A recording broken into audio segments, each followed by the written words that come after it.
I'm Dave Greenwood, and this is Overcoming Distractions. If you are an adult with ADHD, a busy professional, an entrepreneur, a high achiever, or you just need some strategies to navigate your adult ADHD, you are in the right place. Who am I? I'm an entrepreneur with ADHD and the author of 2 books, Overcoming Distractions and Overcoming Burnout. I've worked with hundreds of people just like you, and together we navigate the ups and downs of adult ADHD. Want more info on working with me? Hit overcomingdistractions.com. Ready? Let's get to today's podcast.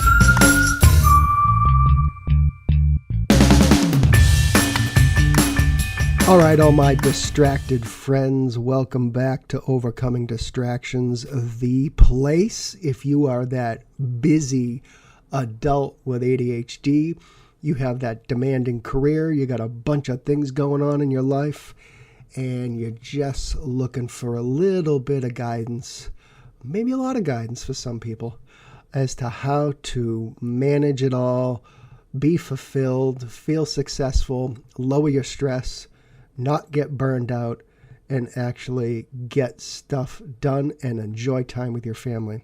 Was that a long intro? I don't know, but it actually describes a lot of people that do listen to this podcast. We don't talk about kids with ADHD or even college students. This podcast is for you, that busy professional. So tell me if this rings a bell to you. You look at your workday. You have a couple meetings that are clearly going to interrupt your day, and they're going to take some time. Maybe you got to prepare for that meeting. Maybe it's right smack in the middle of the day. And some days like this, many of us with ADHD end up getting little to nothing done the rest of the day. That meeting or that other commitment, it's like a tripwire to our focus, our productivity. And for many of us, it just brings everything to a screeching halt, or we can't focus on anything but that kind of meeting or commitment or what have you. For me, and I gather many of you, when we have a clear day, I believe it's an enormous opportunity to get things done if we actually capitalize on it and we put ourselves in the right environment. And I really believe it just gives us like a ton of runway to actually be able to get in the zone and get stuff done and get it over the finish line, right? And when this happens, we can achieve what we call flow. And flow is when we end up with the optimal conditions to actually get shit done, get it done right, less mistakes, and have it actually be fulfilling. We feel both challenged and successful at the same time. Now, I am not going to attempt to pronounce the person who developed the concept of flow because his name is way too long and way too complicated. If it's important to you, go ahead and Google it if you feel like it, okay? But that's not important. The concept is, and I believe that I really think that he just developed a game-changing concept, especially for those of us who are just busy people that just happen to think differently and maybe have ADHD. And here's the thing. I am more than confident that flow is one of our secret weapons when we're that busy person with ADHD and you have that demanding job. And when we get into flow and get in the zone once again, I believe it's a game changer. So today, I want to go over some kind of simple tips to set yourself up for flow and set yourself up for getting in the zone. Because jumping from one thing to the next, or maybe showing up to your desk without a game plan, as far as I'm concerned, is just not sustainable for us. You can't operate like that forever, long term. So I really want to dig into this a little bit. But first, I want to sell you on the benefits of the concept of flow and why this, I believe, needs to be a part of your life if you have that demanding job, or all those other responsibilities many of us adults with ADHD have. So let's talk about why you need to figure out some ways to get into flow, which is that long stretch of time where you can actually get stuff done and maybe it's quiet and everything else. So, I mean, the first reason this should be part of your strategy as an adult with ADHD is obviously it allows for better focus, and better focus equals more productivity and better productivity. It enables us to focus better and concentrate on the deeper work. It allows us to accomplish tasks and projects more efficiently, and with better quality. But we need to focus for longer periods of time in order for it to really call flow, as far as I'm concerned. I can't say you get 10 minutes of flow. That's not how it works. Creativity, problem solving. I don't think we can solve a problem when we're super distracted, and our brain works much better when we are fully engaged in that. And if your job requires you to think clearly and come up with some type of innovation or solutions, or maybe it's problem solving for your team or for your client and come up with new ideas and strategies. Maybe some of you in marketing got to kind of, you got a demand from a client and you got to go back and kind of figure this out. Flow is just your best friend, and it really needs to be in your arsenal. Flow, if you figure out how to do it and achieve it, again, getting those stretches of time where you can get stuff done and less distractions, I think gives you a greater job satisfaction. When we can get into flow and we can get things done and meet deadlines and milestones, I believe that gives us a sense of achievement when we can actually enjoy our work, which makes it much more rewarding and less stressful. If you're just jumping from one thing to the next and you're getting distracted and you're not getting anything done, obviously you're going to get stressed out at work, which is going to decrease any type of enjoyment or fulfillment at work. Flow will ultimately reduce your stress. And the bottom line is, when we can get stuff done, again, with less distractions or interruptions, and we're not thinking of other things that we have to do, we can do quality work, and not have our back up against the wall all the time. And that's going to reduce our stress. And as you've heard me before, over and over again, chronic stress leads to burnout. If you operate like this day after day, after week, after month, for some of you, year after year,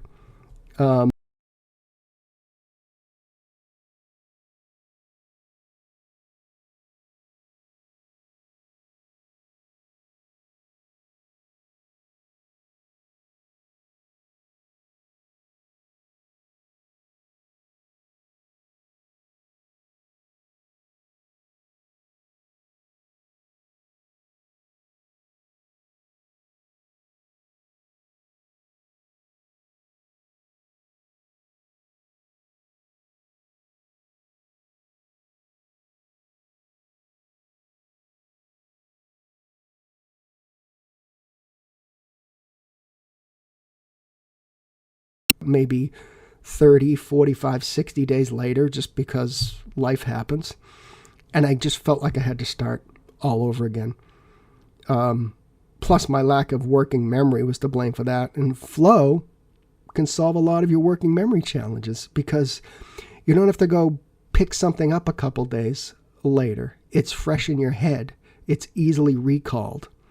And that's why digging into that deeper work and flow and being in the zone allows projects to be easier for you. And flow is just one of the keys to time management. I mean, that's just a basic statement as far as I'm concerned. I'm all for breaking projects down, because I think that's important for some of us. But when we kind of break these down to a ridiculous level and never get the entire project finished, and it goes on forever, that's a problem. And that's why, getting flow and getting in the zone can help you bring projects of any size to completion. And when we do that, we're not constantly focusing on just where to squeeze things in, this 30 minutes here, 30 minutes there.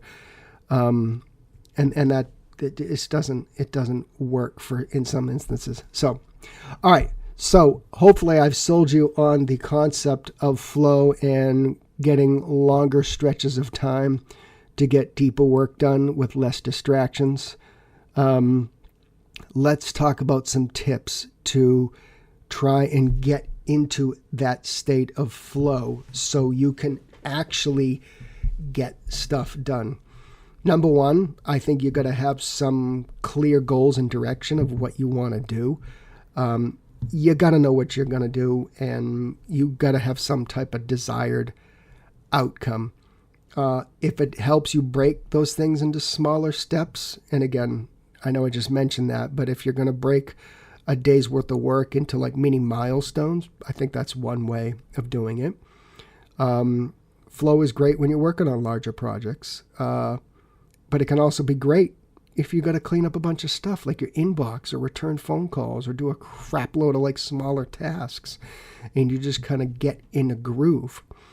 But you got to kind of have a little bit of a desired outcome if you're going to like make use of, say, an entire day with no meetings, right? It's got to be challenging enough to keep your interest. Part of flow is doing things that could be slightly challenging, as the founder of flow puts in his writings. Challenging but rewarding at the same time. And I think those of us with ADHD, that we're curious, we like to solve problems, we can fit right into this concept. Challenging, rewarding, fulfilling, as well as successful. I mean, those really are the kind of key components to maximizing flow.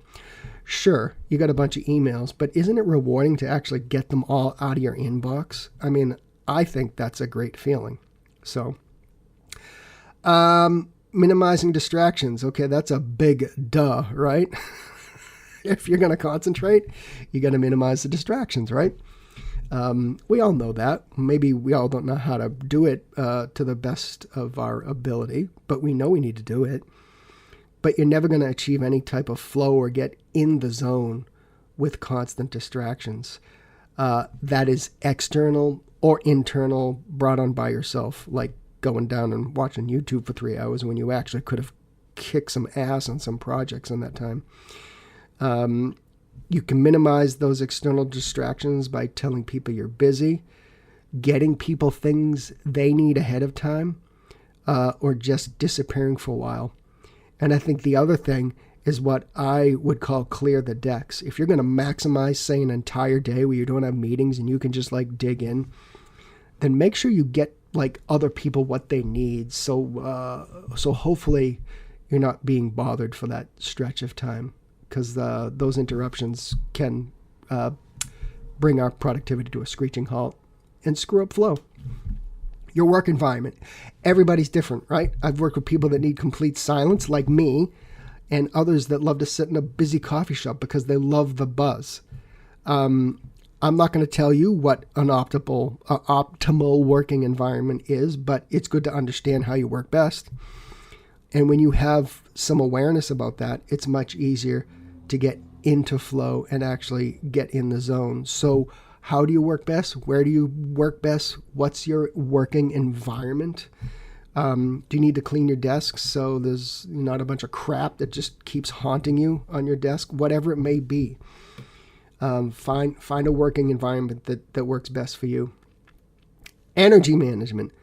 We've beaten the phrase time management to death. I know I just used it, but let's discuss energy management, because there is no time if we have no energy, right? Or there's a crap load of time that we do nothing with if we have no energy.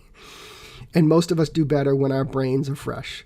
And it's much easier to get in the zone and achieve some flow when we have that fresh brain time. We slept good. We had breakfast. We had a coffee. Whatever. Maybe we worked out. Once again, most of us do that in the morning, but I found a handful of you that really kick some ass after dinner time. That ain't me. But again, where's your energy, right? Follow the energy. Give yourself some short breaks. My personal opinion is that when you're trying to really dig into a project and get in the zone, that those short little breaks help. However, I have found that longer breaks actually break that cycle of flow, and sometimes it's hard to get back into it. I've had a lot of situations here where I had to leave for an hour to go do something, and then I try and sit back down, and it's like, oh, where'd it go? Can't find my energy. Can't find my motivation or drive to get back into this project. So I will say that many of us can also slip into hyperfocus, but we're talking about a more desirable state of flow, which I believe is different. I will say a long time ago, I didn't think so. But flow is when, things are going well, the work is challenging, you're getting stuff done, but you do also have that kind of ability to maybe pull yourself out when you really need to. Hyperfocus is when we forget to eat, forget to go to the bathroom, we forget to pick up the kids at school. We're just completely locked in, right? So I think we need to understand the difference. So, and lastly, I'm sure there's others, but I think these are the important ones. I mean, focus on the process. I found when writing my books that the process really kind of jacked me up. It was re-listening to interviews I did, figuring out how to weave those stories into advice, into the book, make the stories coincide with the other experts that I interviewed, and how to make it a book that somebody actually wanted to read. So I wasn't so much focused on word count. I was focused on making a book that somebody really wanted to read. So if you're going to maximize flow and getting in the zone, then let's talk about focusing on the process as well.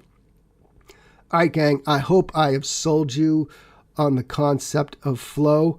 I talk about things on this podcast that are game changers and secret weapons and must-haves, and I really think this is one of them. If you want to take advantage of this concept, which I highly recommend you do, but you just need to sort out some individual challenges and problem solve and need somebody to bounce this off of so you can actually maximize this concept, I would love to have the opportunity to help you with that. Just hit the website, go right to the homepage, overcomingdistractions.com, book the button that says book a 15-minute chat or call, hop on Zoom with me at our scheduled time, and let's see if we are a good fit with each other. And I really, really look forward to helping you out. So, all right, gang, until next time, that's it for now. All right, we'll see you next time.